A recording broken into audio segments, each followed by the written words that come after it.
मुंबई लोकलच्या तीनही मार्गावरती आज मेगा ब्लॉक घेण्यात आलेला आहे। रेल्वेच्या अभियांत्रिकी तसेच देखभाल आणि सिग्नल यंत्रणेच्या कामासाठी हा मेगा ब्लॉक घेण्यात आलेला आहे। मध्य रेल्वेवरती हा मेगा ब्लॉक आहे तो सकाळी 10:55 पासून ते 3:55 CSMT ते विद्याविहार स्थानकादरम्यान घेण्यात आलेला आहे। या मार्गावरती डाऊन मार्गावरती हा जो मेगा ब्लॉक आहे तो घेण्यात आलेला आहे। त्यामुळे विद्याविहार स्थानकापर्यंत म्हणजे CSMT ते विद्याविहार स्थानकापर्यंत हा मेगा ब्लॉक असणार आहे।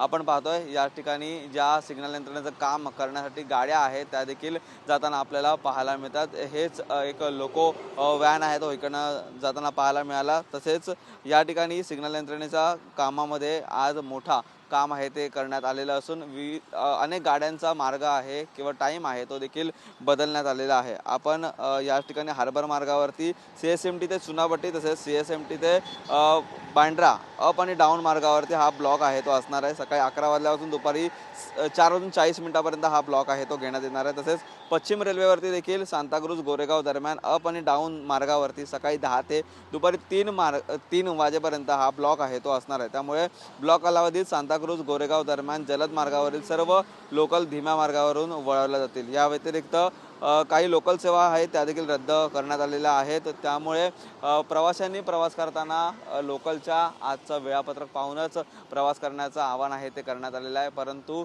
देखभाल आणि अभियांत्रिकीच्या कामासाठी जवळपास 5 ते 6 तासाचा हा मेगा ब्लॉक घेण्यात आलेला असून रविवारच्या निमित्ताने हा मेगा ब्लॉक कामानिमित्त घेण्यात आलेला आहे। त्यामुळे प्रवाशांनी घराबाहेर पडताना रेल्वेचं वेळापत्रकच पाहून घराबाहेर पडून प्रवास करावा असं देखील आवाहन करण्यात आलेलं आहे। व्हिडिओ जर्नलिस्ट योगेश गुरवसह निखिल चव्हाण, TV9 मराठी, मुंबई।